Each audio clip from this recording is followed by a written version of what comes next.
तो पीछे का ठीक है? जी स्वामी जी। चलो। किंच अव्यवधानेन प्रकाशमानत्वम अधिष्ठानत्व प्रयोजकम न तो अधिष्ठानस्य विषयत्वमपि गौरवात्। पूर्व पक्षी ने कहा था कि अधिष्ठान कौन बनता है, उसमें 4 हेतु बताए थे उसने कि सादृश्य होना चाहिए, अंश द्वय होना चाहिए, परिच्छिन्नत होना चाहिए, अध्यस्मान के साथ एक ज्ञान विशुद्ध होना चाहिए। इसमें 4 में जो है चारों जहां मिलेगी वो अधिष्ठान बने। सिद्धांती ने चारों को दिखा दिया, अब कह रहे हैं अपने मत के अनुसार बोल रहे हैं। सिद्धांत मत में माने पूर्व पक्षी ने जैसे कहा था वैसा सब कुछ बतला दिया। अब क्या कह रहे हैं कि वो चारों चीजों को मानने की जरूरत नहीं है, अपितु लाघव में क्या है कि अव्यवधानेन प्रकाशमानत्वम अधिष्ठानत्व प्रयोजकम न तो अधिष्ठान से विषयत्वम अपनी गौरव। कहते हैं कि वास्तव में अव्यवधानेन प्रकाशमानत्वम, बिना व्यवधान के प्रकाशमान माने स्वयं प्रकाश, सीधे सीधे जो स्वयं प्रकाश होता है वही अधिष्ठान बनता है। अब ध्यान रखिएगा, सुक्ति अधिष्ठान नहीं होती, सुक्ति अवच्छिन्न चेतन, चेतन स्वयं प्रकाश है ही। इदमा अवच्छिन्न चेतन, ठीक, रज्जु अवच्छिन्न चेतन, चेतन जो है स्वयं प्रकाश होता ही है। तो कहते हैं अधिष्ठान का है यही प्रयोजक होता है, ठीक, माने स्वप्रकाशत्व अधिष्ठान का प्रयोजक होता है, जो आप न तो अधिष्ठान से विषयत्व अपनी, जो आप कहा कि अधिष्ठान वो बनता है जो कि क्या हो, उसमें अंशद्वय हो, विषयत्व हो, विषयत्वम अपि, यहाँ विषयत्वम अपि का अर्थ निकाल लेना कि हमारे अध्यस्यमान के साथ सदृश अंशद्वय द्वैवत परिच्छिन्नत अध्यस्यमान स एक ज्ञान विषयत्व योग्यत्व, इतना ये सभी को मानने में बोले गौरव। बस जो स्वयं प्रकाश हो बिना किसी व्यवधान के, अन्य किसी व्यवधान माने स्वप्रकाश हो, वो अधिष्ठान बनता है। न च विषयत्व बिना अधिष्ठान से अव्यवधाने प्रकाशमानत्व न अधिष्ठम। कहो कि भाई जो विषय नहीं हो बनेगा, किसी का विषय नहीं बनता है, वो अधिष्ठान भी नहीं बन सकता है। क्यों कि अव्यवधाने प्रकाशमानत्व ऐसा देखा नहीं गया है। अव्यवधानेन जो प्रकाशमान हो वो विषय बनने के बिना, विषय बनेगा तब तो पता लगेगा। जब विषय बनेगा तब ये पता लगेगा कि ये चीज जो है बिना व्यवधान के प्रकाशमान है। अब विषय नहीं बना तो कैसे पता लगेगा कि बिना व्यवधान के प्रकाश प्रकाशमान है? ऐसा देखा ही नहीं गया है। हमारी बात समझ में? पूर्व पक्षी कह रहा है जो विषय बनेगा वही उसी के विषय में पता लगेगा कि ये बिना व्यवधान के प्रकाशमान है, स्वयं प्रकाश है। जिसको हम जानते ही नहीं है वो स्वयं प्रकाश है या पर प्रकाश है, कैसे माना जा सकता? कहते थे न वाच्यम यदाधिष्ठान से अपरोक्षत्व परमते क्वचित मनसा क्वचित नेत्राभ्याम तसा। कहते हैं नैयायिक के मत में क्या होता है कि अधिष्ठान का परोक्षत्व कहीं पर मन से होता है, कहीं पर नेत्र से होता है। ऐसे ही हमारे मत में स्वतो अपि माने वो स्वयं अपरोक्ष है, ऐसा मानने में कोई बाधक अभाव, कोई बाधक नहीं है। माने अधिष्ठान क्या है?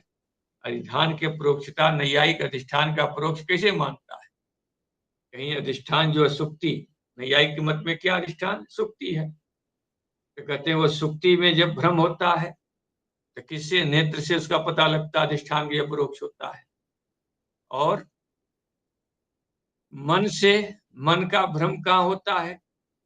मन का जो है शरीर आदि में भ्रम होता है, शरीर में शरीर हूं, ये सभी के यहाँ जो भ्रम होता है तो कहते हैं यहाँ पर क्या मन से होता है। कहते हैं हमारे यहाँ अधिष्ठान का परोक्ष क्या मानते हैं? स्वतः होता है। तो स्वतः परोक्ष होता है तो स्वतः परोक्ष कौन होता है? हमारे यहाँ चैतन्य ये स्वयं प्रकाश, वही होगा अधिष्ठान बनता है, ऐसा मानने में कोई बाधक नहीं। ननु स्वतः परोक्षे कस्य अध्यासो दृष्टा। प्रश्न हुआ कि जो स्वतः परोक्ष है उसमें किसका अध्यास देखा गया, यदि चेत माने जो स्वतः परोक्ष है अपरोक्ष में किसका अध्यास देखा गया। जो स्वयं प्रकाश है, जो अपरोक्ष है, आत्मा स्वयं प्रकाश है, अपरोक्ष है, यह साक्षात अपरोक्षात ब्रह्म है। जो अपरोक्ष है उसमें किसका अध्यास, कोई अध्यास हो सकता है? अरे जिसका अपरोक्ष नहीं होता है उसमें तो अध्यास हो सकता है। पूर्व पक्षी कह रहा है सुक्ति का अपरोक्ष नहीं हो रहा है इसलिए वहां पर भ्रम ज्ञान हो सकता है रजत का।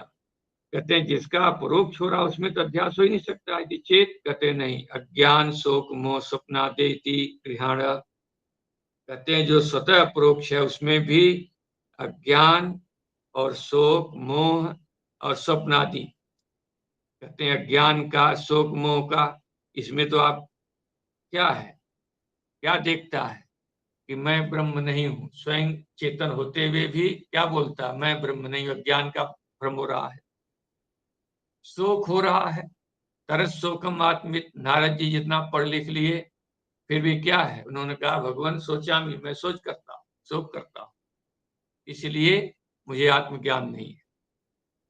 मोह, अर्जुन जैसे व्यक्ति को मोह हो रहा है, ठीक। और स्वप्नादि में आत्मा, उसमें स्वप्न में कोई प्रकाश नहीं है, आत्मा ही स्वयं प्रकाश है। उस समय भी भ्रम हो रहा है, क्या देख रहा, सब कुछ चीजें दिखाई पड़ रही हैं, तो उस समय स्वयं प्रकाश आत्मा में स्वप्नादि का अध्यास देखा जा रहा है। ये सब ग्रहण कर लेना चाहिए। तथा च परई यथा अक्षी गम्य सुक्तिकादौ रजतादि भ्रम स्वीकृत। कहते हैं जैसे नैयायिक आदि जो है अक्षी से नेत्र से गम्य सुक्तिका में रजत का भ्रम स्वीकार करते हैं, तथा स्वतो परोक्ष आत्मनि, कहते हैं ऐसे ही स्वतः परोक्ष आत्मा में अहंकार आदि विभ्रमे भी नास्ति बाधक। कहते हैं कि वहां अपरोक्ष आत्मा में आत्मा का जो है अहंकार आदि का भ्रम मानने में कोई बाधक नहीं है। अक्षी गम्य कौन हुआ, सुक्ति आदि। अक्षी से गम्य जो है सुक्ति आदि है, वो दूर देश से सुक्ति आकर कहाँ दिखाई पड़ रही है, रजत सुक्ति देश में। तो नैयायिक वहां क्या कहता है, सुक्ति का भी जो क्या है, सुक्ति का भी प्रत्यक्ष होता है और नेत्र में दोष होने के कारण वहां भी। तो भ्रम ज्ञान क्यों है, बोले कि उसके संसर्ग का केवल भ्रम ज्ञान से बात हो, ये कहता है। कहते हैं हमारे यहाँ भी जो है आत्मा स्वतः परोक्ष होने पर भी उसमें अहंकार आदि का भ्रम मानने में कोई बाधक नहीं है। ननु स्वयं प्रकाश से आत्मनो ज्ञात अज्ञात अंश असंभवात कथम अधिष्ठानता। कहते हैं जो स्वयं प्रकाश आत्मा है भ्रम उसी में होता है जिसका सामान्य रूप से ज्ञान हो और विशेष रूप से अज्ञान हो, ऐसे स्थल पर भ्रम होता है। जब आत्मा स्वयं प्रकाश है तो वो समान रूप से ज्ञात, समान रूप से ज्ञात और विशेष रूप से अज्ञात, ऐसा उसमें अंश संभव नहीं हो पाएगा। तो फिर आत्मा को आप अधिष्ठान कैसे बना सकते हैं, अधिष्ठान चेत उच्चते, इसका उत्तर दिया जा रहा है। भाई जहां अधिष्ठान कोई बनाया जाता है, भ्रम होता है, वहां पर एक सामान्य अंश का ज्ञान होता है, विशेष अंश का ज्ञान होता है। तो आत्मा जो स्वयं प्रकाश मान रहे हो तो उसमें सामान्य अंश का ज्ञान और विशेष अंश का ज्ञान कैसे सिद्ध करो। तो कह रहे हैं कि दूरस्थयो वृक्षत्वेन प्रतीयमानयोरपि तावन मात्र रूपो भेदो न ज्ञायते अंगीकारी। कह रहे हैं दूरस्थ जो है वृक्ष दिखाई दे रहे हैं पहाड़ के ऊपर दूर देश में, उसमें वृक्षत्वेन प्रतिमान हो रहे हैं, वृक्ष है, वृक्ष रूप से प्रतिमान होने पर भी इतने मात्र से जो है उनमें भेद ज्ञापित नहीं, भेद का बोध नहीं होता है, ठीक है। यानी वृक्षत्वेन उनकी प्रतीति होती है, कहां पर, दूर देश से दिखाई देने वाले जो वृक्षों में वृक्षत्वेन उनकी प्रतीति हो रही है, लेकिन भेद ज्ञापित नहीं होता है। अन्यथा भेद भ्रांति अनुदयापाता, अन्यथा क्या है, अभेद भ्रांति वहां पर उदय नहीं हो पाएगी, अभेद भ्रांति वहां पर नहीं हो पाएगी, एक ही वृक्ष है। देखिए, आपको क्या आप यहाँ समझा रहे हैं कि वृक्ष रूप से प्रतिमान हो रहा है। सामान्य रूप से वृक्षत्व जो अपरोक्ष जो होता है, आपने कहा जो अपरोक्ष होता है उसमें सामान्य विशेष का ज्ञान नहीं होगा। कहते हैं कि दूर जो वृक्ष खड़े हैं उसमें वृक्षत्व जो अपरोक्ष हो रहा है, वृक्ष दिखाई पड़ रहे हैं, लेकिन उसमें भेद जो है भिन्न भिन्न रूप से उसका ज्ञान नहीं हो रहा है। अगर भेद का ज्ञान हो जाए तो वहां अभेद भ्रांति, सभी वृक्ष एक एक झुरमुट से दिखते हैं, भिन्न भिन्न अलग अलग नहीं दिखते हैं, अभेद रूप से दिखते हैं, तो अभेद भ्रम नहीं हो पाएगा। ऐसे ही जैसे वहां वृक्षत्वेन वृक्ष के ज्ञात होने पर भी भेद का ज्ञान नहीं होने से वहां पर अभेद भ्रांति होती है। ठीक इसी प्रकार से ज्ञाते भी आत्मनि, कहते हैं ज्ञात होने पर भी आत्मा में अज्ञातत्व संभवात, माने सामान्य, यहाँ पर अध्यार कर लीजिएगा, आत्मा का सामान्य रूप से ज्ञान होने पर भी मैं हूं, ठीक है, मैं हूं सत और चित दोनों रूप से ज्ञान होता है, लेकिन वहां पर मैं आनंद स्वरूप हूं, विभु हूं, व्यापक हूं, ये जो विशेष रूप से जो ज्ञान होता है इसका ज्ञान नहीं रहता है। तो ज्ञाते भी आत्मनि अज्ञातत्व संभवात, अज्ञातत्व वहां संभव सकता है, तद अधिष्ठानों पद्धते, वहां पर अधिष्ठान वहां पर बनी सकता है। भेदो ही यहाँ पर कहते हैं कि यहाँ पर क्या है,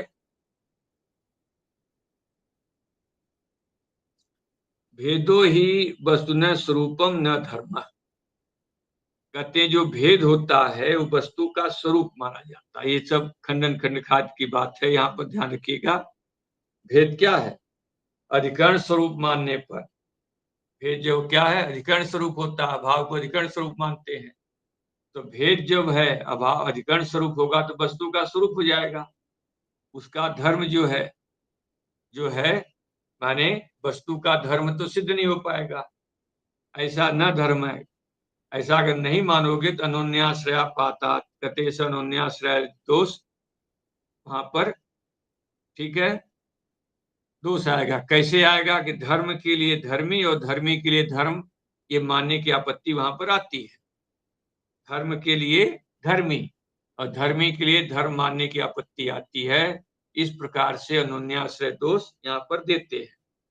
यहाँ पर थोड़ा सा ये समझिएगा कि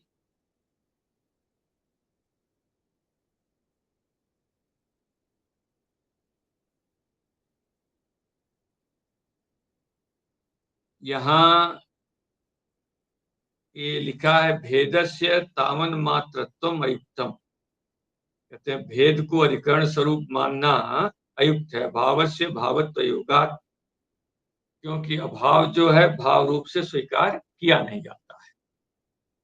ये पीछे जो पंक्ति आई है कि दूर देश में दिखाई देने वाले वृक्ष जो हैं प्रतिमान होने पर भी जो है तावन मात्र रूपो भेदो न ज्ञाते, कहा कि वो जो वृक्ष स्वरूप जो उसमें भेद है, भेद उसमें क्या है, अधिकरण स्वरूप होता है। ध्यान रखिए, यहां दो के बीच में है कौन, आप जब भेद कहते हैं तो भेद किसमें बैठा होगे आप, जैसे घट का भेद पट, ये अलग से पदार्थ समझ लो, घट का भेद पट में, तो ये जो घट का भेद पट में बैठा है वो किस स्वरूप से बंधा बैठा था, इस स्वरूप संबंध से, माने घट का भेद पट स्वरूप, ठीक है, घट का भेद पट स्वरूप है, यही कहा आपने। तो भेद पट स्वरूप है तो केवल भेद तो जाएगा नहीं, भेद का प्रतियोगी भी साथ जाता, किसका भेद है, तो भेद के साथ साथ घट भी गाएगा, तो घट भेद किम स्वरूप हो गया, पट स्वरूप, एक ही अभिन्न हो जाएगा। ठीक, ये दोष दिया जाता है। तो वही लिखा हुआ तावन मात्र रूपो, भेद जो है तावन मात्र माने क्या है, अधिकरण स्वरूप मात्र होता है। तो कहते हैं वृक्ष रूप से प्रतिमान होने पर भी उनमें जो वृक्ष स्वरूप अधिकरण स्वरूप जो भेद है, क्या है वो भेद तो ज्ञापित नहीं हो रहा है। भेद के ज्ञापित न होने से क्या हुआ कि वहां पर न होने से ही भेद ज्ञापित नहीं है, तभी अभेद भ्रम होता है। तो पूर्व पक्षी कह रहा है कि आपने ये कैसे कह दिया कि भेद अधिकरण स्वरूप होता है, घट का भेद पट स्वरूप होता है, कैसे कह रहे? तो इस शंका का उत्तर देते हुए यहाँ पर उठाया गया कि भेद जो है वस्तु का स्वरूप माना जाता है, न कि धर्म माना जाता है। माने घट भेद जो है पट में बैठा है, तो भेद किन स्वरूप से बैठाते हो? स्वरूप संबंध से। तो जब भेद बैठेगा पट स्वरूप होगा, तो उसके साथ प्रतियोगी घट भी उसके साथ जाएगा, किसका भेद? वो भी जाएगा। तो घट भेद चला गया पट में, पट स्वरूप हो गया। कहते हैं धर्म उसको जो है, अब न्यायिक क्या कहता है कि घट भेद जो है पट का धर्म है।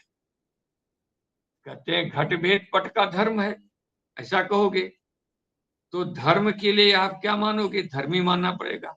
घट भेद धर्म है, किसका? पट का। तो पट धर्मी हुआ, घट भेद धर्म हुआ, ये हुआ।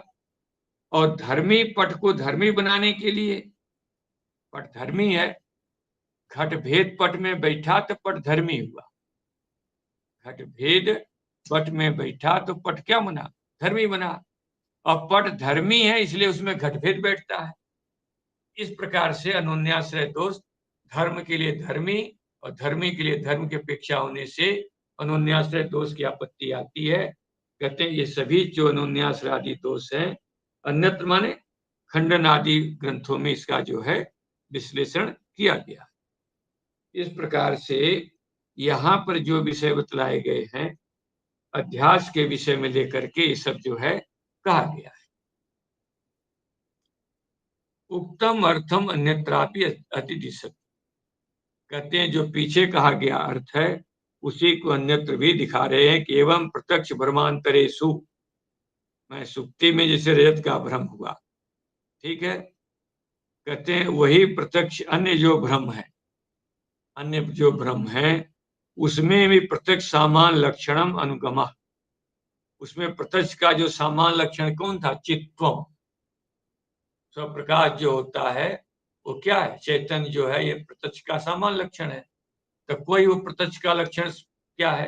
चाहे भ्रम प्रत्यक्ष हो, चाहे घट का यथार्थ प्रत्यक्ष हो, सभी में प्रत्यक्ष, सभी प्रत्यक्ष हैं, सभी में चित्तम लक्षण चला जाता है। किंतु जब ये आपसे पूछा जाए यथार्थ यथार्थ प्रत्यक्ष का लक्षण बताइए, तो कहते हैं कि यथार्थ प्रत्यक्ष का लक्षण जो है वहां बतलाते समय आपको जो पीछे कहा गया प्रमाण चेतन अबाधित योग वर्तमान विषय अवच्छिन्न चेतन अभिन्नत्व, प्रमाण ये जो कहा गया है उसको जो है दिखाना चाहिए। यथार्थ प्रत्यक्ष लक्षण में असद भावस्य दर्शनीय, माने यथार्थ प्रत्यक्ष का लक्षण जब पूछा जाए तो उसमें भ्रम का लक्षण नहीं जाए, इसके लिए लक्षण को जो पीछे कहा गया है प्रत्यक्ष प्रमा का लक्षण उसको दिखाना चाहिए। टीकाकार इसी को लिख रहे हैं प्रत्यक्ष भ्रमांतरेषु, कौन पीत शंख तिक्तो गुण इत्यादि में सभी स्थलों पर चित्तम जो लक्षण है प्रत्यक्ष का वो सर्वत्र चला जाएगा, सब जगह चेतनता है। ये प्रत्यक्ष सामान का लक्षण जो चित्तम है। अब कहते हैं कि यथार्थ ये चित्तम तो सभी प्रत्यक्ष में, अब केवल आपसे पूछा जाए नहीं नहीं यथार्थ लक्ष्य प्रत्यक्ष का लक्षण बतलाइए, कहते वो बतलाना हो तब प्रमाण चैतन्य से अबाधित योग्य वर्तमान विषय उच्चिन्न चैतन्य भिन्नत्व यथार्थ प्रत्यक्ष लक्षण। कहते हैं उस समय जो पीछे हम कर आए हैं वृत्ति उच्चिन्न चेतन विषय उच्चिन्न चेतन अभिन्नत्व, उसमें जो दोष हटाने के लिए प्रमाण चेतन अबाधित जो योग वर्तमान विषय उच्चिन्न चेतन अभिन्नत्व क्या है? यथार्थ प्रत्यक्ष का लक्षण यथार्थ प्रमा का लक्षण है, प्रत्यक्ष प्रमा का लक्षण है। ऐसा जब लक्षण बनाएंगे तो भ्रम आदि में दोष नहीं जाएगा। अब पुनः जो है उस प्रत्यक्ष का दो प्रकार से विभाग कर रहे हैं। उक्त प्रत्यक्षम पुनर्विभजते, कहते हैं उक्त प्रत्यक्ष जो है दो प्रकार के, उत्तम प्रत्यक्षम प्रकारांतरण दुविधम, कहते हैं एक जो उक्त प्रत्यक्ष जो है दो प्रकार का होता है। कौन कौन? इंद्रियजन्यम तदजन्यम च, एक इंद्रिय जन्य प्रत्यक्ष होता है, एक इंद्रिय से अजन्य प्रत्यक्ष होता है। ठीक, तो तत्र इंद्रिय अजन्यम सुखादि प्रत्यक्षम, इंद्रिय से अजन्य जो है सुखादि का प्रत्यक्ष है, क्योंकि मन को इंद्रिय नहीं माना है। यहाँ पर ख्याल रखिएगा, वेदांत परिभाषाकार ने मन को इंद्रिय नहीं स्वीकार, मन से इंद्रियत्व निराकरण, मन में इंद्रियत्व का निराकरण किया गया। इंद्रियाणि पंच घ्राण रसन चक्षु श्रोत्र त्वग त्वगात्मकानि, ये त्वा छप गया है, वहां त्व बना लेना। तो इंद्रियाणि 5 हैं, घ्राण रसना चक्षु श्रोत्र और त्वग, स्वरूप जो है। सर्वाणी चेन्द्रियाणि, सभी इंद्रियां स्व स्व विषय संयुक्तानि प्रत्यक्ष ज्ञानम जन्य, सभी इंद्रियां क्या है, अपने अपने विषय से संयुक्त होकर के ही प्रत्यक्ष ज्ञान को उत्पन्न करती है। ध्यान रखिएगा, वृत्ति अवच्छिन्न चेतन और विषय अवच्छिन्न चेतन में इंद्रियों का व्यापार क्या है, इंद्रियों के माध्यम से वहां वृत्ति पहुंचती है, इंद्रियों का वहां संयोग जो उसमें इस क्रिया को संपन्न होने में हेतु बनता है। देखिएगा टीका, तथा च इंद्रिय जन्नमिति इंद्रिय शब्देन ज्ञान इंद्रियाणि पंचगृहन्ते न तो नैयायिक वत्सट, कहते हैं यहाँ इंद्रिय जन्यम कहने से इंद्रिय शब्द से यहाँ पर ज्ञान इंद्रियां ही 5 लेनी चाहिए, न कि नैयायिक के जैसे 6 इंद्रिय, मन को भी इंद्रिय मानता है। नापि 10, तो 10 इंद्रिय क्यों नहीं ले लिया जाए 10 को, कहते हैं कर्मेंद्रियाणाम ज्ञान जनकत्वात्, कर्मेंद्रिय जो होती ज्ञान की जनक होती नहीं है। इतिहासेन इंद्रियाणि पंच तानि अपि कानि तपीक्षायाम, कहते हैं वो इंद्रियां कौन कौन, इसकी अपेक्षा होने पर गिना दिया वहां मूलकार ने, घ्राण रसन चक्षु श्रोत त्वक इंद्रियां हैं। तत्सद्भावे च रूपादादि ज्ञानानि, कहते हैं इंद्रियों में सद्भाव में प्रमाण क्या है, तत्सद्भाव माने ये 5 इंद्रियां हैं, इसमें प्रमाण क्या है, इसका उत्तर दे रहे हैं कि अनुमान पहले कर रहे हैं।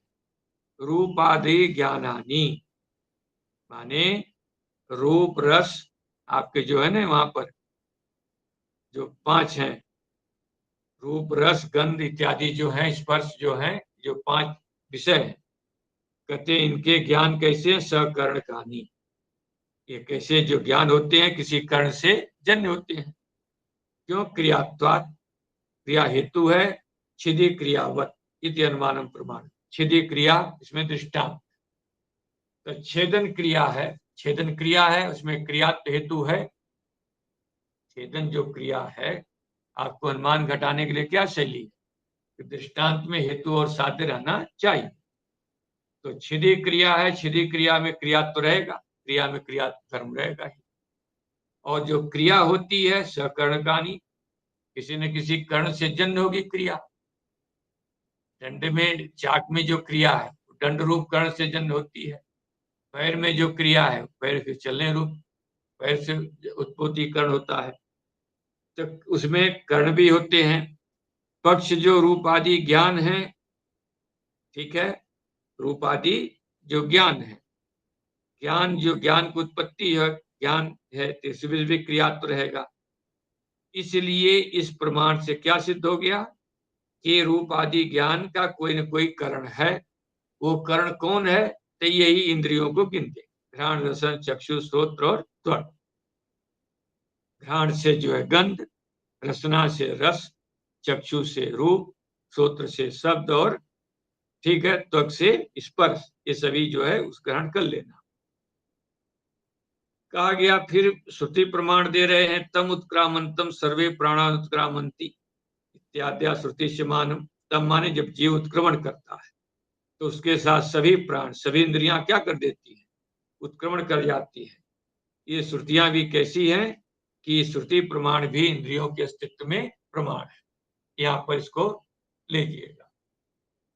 इंद्रियाणि अप्राप्य कारिणी इति सौगता तान निराकर्तुमाह, इंद्रिय कैसी होती है, जो सौगत मत है वो कहता इंद्रियां जो हैं विषय से संबंध बिना ही ज्ञान का उत्पादक होती, इंद्रियां जो हैं विषय से संबंध के बगैर ही क्या है ज्ञान को उत्पन्न करती है।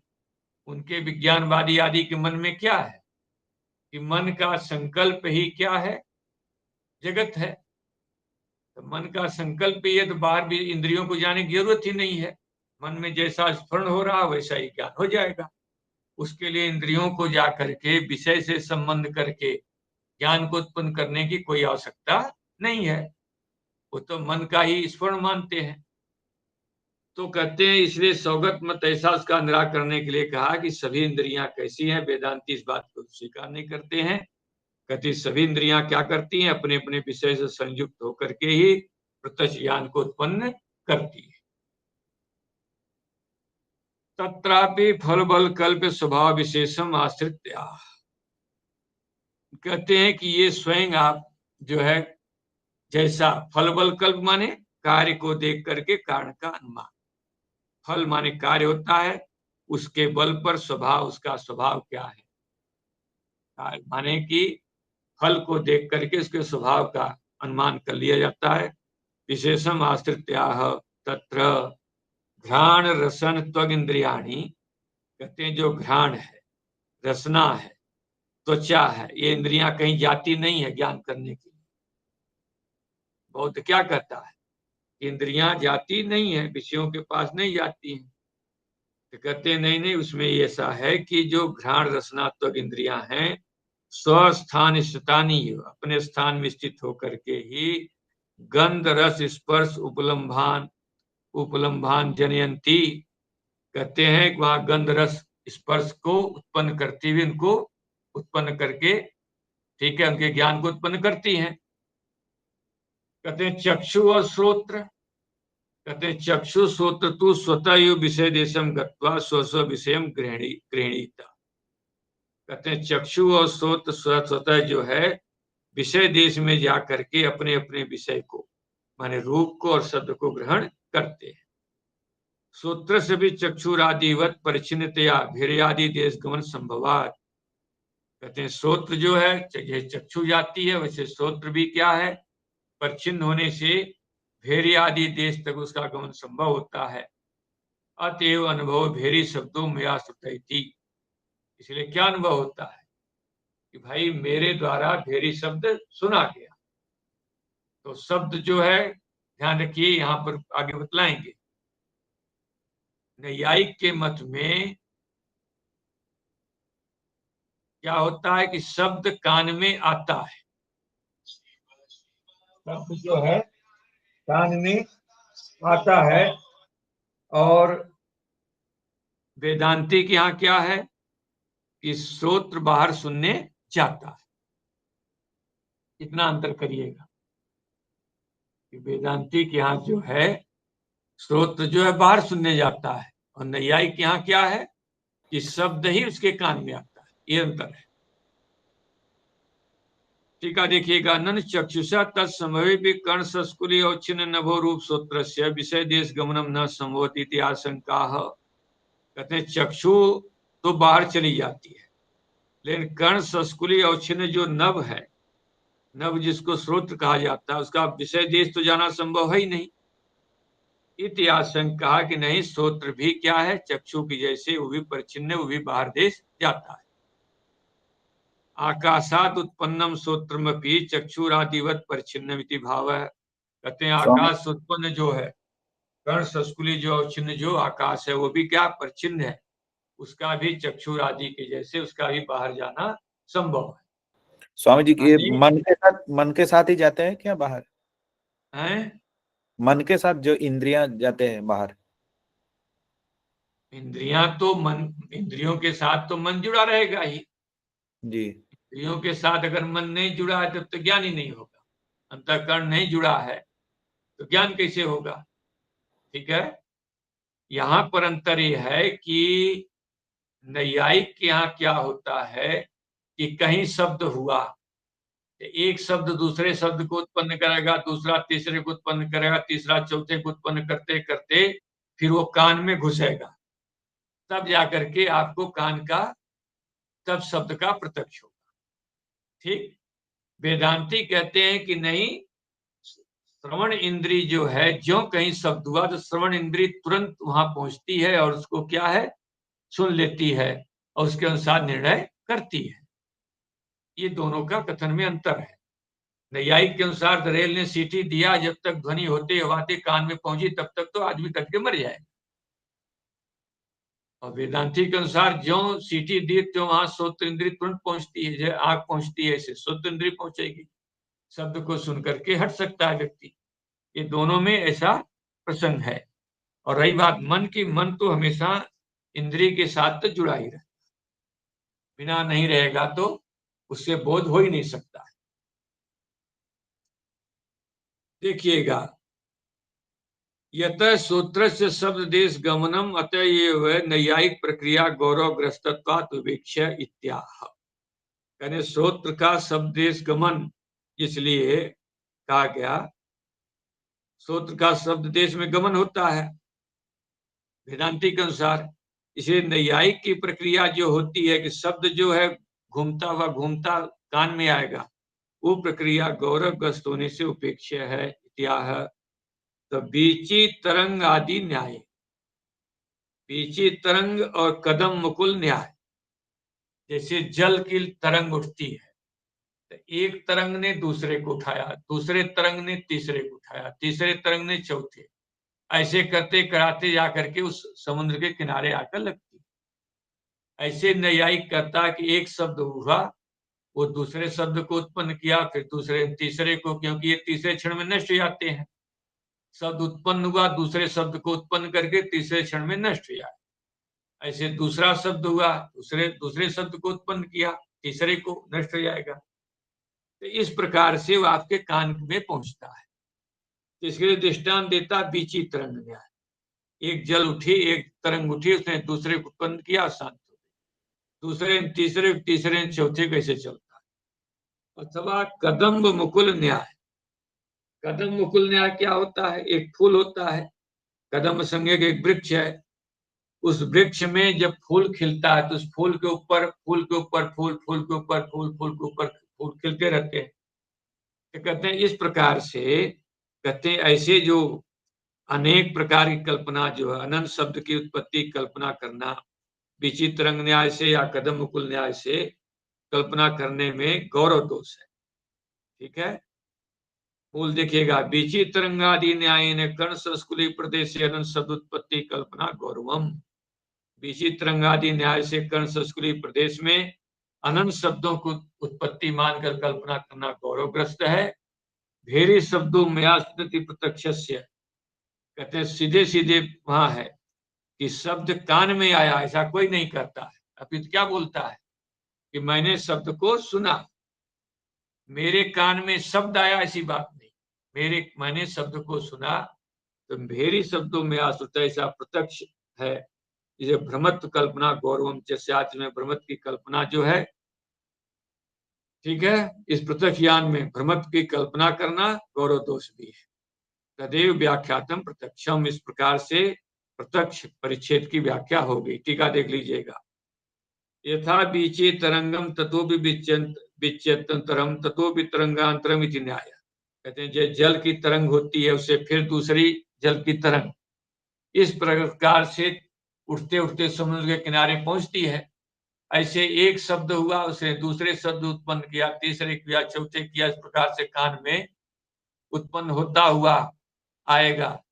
तो कहते हैं ये सब जो क्या है, ऐसा तरंग न्याय मानने में गौरव है। तथा भेरी दंड संयोगात न नवसी उत्पन्नात शब्दात असमवायी कारणात शब्दांतर उत्पत्ति ततो अन्य स्थिति परंपरा अंत्य शब्द से श्रोत्र संबंध कल्पना गौरवम। पूर्व पक्षी कहता है कि भेरी दंड का संयोग हुआ, उससे नव में उत्पन्न हुआ शब्द। अब वो शब्द कहाँ रहेगा, आकाश में। आकाश को अधिकरण बनाना, उस आकाश में शब्द है, पहला शब्द, उसका अधिकरण हुआ आकाश। उस आकाश में रहता हुआ शब्द क्या, दूसरे शब्द को उत्पन्न करता है। तो ये क्या है, तो पहला शब्द क्या हो जाएगा, दूसरे शब्द के प्रति असमवायी कारण। एक ही अधिकरण में समवाय संबंध से रहते हुए दो पदार्थों में एक पदार्थ जब दूसरे के प्रति कारण बनता है तो कौन कारण कहा जाता है, असमवायी कारण। असमवायी कारण हुआ। इस प्रकार से असमवायी कारण से शब्दांतर की उत्पत्ति मान करके फिर उस शब्द से फिर परंपरा से और शब्दांतर माना और अंतिम शब्द जा करके आपके कान में पहुंचता है। इस प्रकार से संबंध की कल्पना करने में सिद्धांती क्या कह रहे हैं? गौरव दोष है। यहाँ पर असमवायी कारण वाली बात को समझ करके रखिएगा। जो लोग समवायी असमवायी और निमित्त कारण असमवायी कारण में एक अधिकरण में दो पदार्थ समवाय संबंध से बैठाते हैं, यहाँ प्रथम शब्द को समवाय संबंध से आकाश में बैठाना, उसी आकाश में प्रथम शब्द अधिकरण है वही रहता हुआ वो शब्द क्या करता, दूसरे शब्द को, वो शब्द भी कहाँ रहेगा? समवाय संबंध से आकाश में। ये कई अधिकरण में पहला शब्द दूसरा शब्द है, पहला शब्द दूसरे शब्द के प्रति कारण बना, अतः वो समवायी कारण। इस प्रकार से घटाइएगा तब पंक्ति समझ में आएगी। कदम मुकुल न्याय आदि पदार्थ गेयम। कदम मुकुल न्याय हमने कहा, कदम एक वृक्ष है, उसमें जो फूल खिलते हैं, उस फूल के ऊपर फूल, फूल के ऊपर फूल ऐसे खिले हुए दिखाई पड़ते हैं। इस न्याय से एक शब्द से दूसरा शब्द, दूसरे शब्द से तीसरा शब्द ऐसे करके जो उत्पन्न होता है, कहते हैं ये सब प्रक्रिया गौरव दोष से ग्रस्त है। प्रदेशे प्रदेश संबंधार्थम, प्रदेश माने प्रदेश में संबंधार्थम, प्रदेश संबंध मूल में आना प्रदेशे, कहां पर? कर्ण सस्कुली प्रदेश। हाँ, तो कर्ण सस्कुली प्रदेशे, तो कर्ण सस्कुली प्रदेश में कर्ण प्रदेश में संबंध होता है। परम प्रकृतम उपसंहरति, अब जो है मुख्य रूप से प्रकृत है प्रत्यक्ष की व्याख्या करना, उसका उपसंहार करते कह दिया तदेवं व्याख्यातम प्रत्यक्षम। इस प्रकार से प्रत्यक्ष का व्याख्यान हो गया। इसको आप लोग जो है विचारिएगा, जहां पर पंक्ति नहीं लगे उसके लिखिएगा। हम लोग जो पढ़ते थे तो जो जो पंक्ति जिस जिस पृष्ठ पर नहीं लगती तो उसे लिख के रखते थे, और अष्टमी और प्रतिपदा के दिन जा करके पढ़ाने वाले से पूछ करके फिर उसे क्लियर करते थे, जिससे कि वो पाठ को आगे चल सके और समझा जा सके। आप इसका ध्यान दीजिएगा। इस प्रकार से वेदांत परिभाषा का प्रत्यक्ष परिच्छेद जो है आपका पूरा हुआ। शेष आपको जो है आगे का प्रसंग जो है 17 तारीख से चलाएं। ठीक। ओम पूर्णमदः पूर्णमिदं पूर्णात् पूर्णमुदच्यते पूर्णस्य पूर्णमादाय पूर्णमेवावशिष्यते। ओम शांति शांति शांति।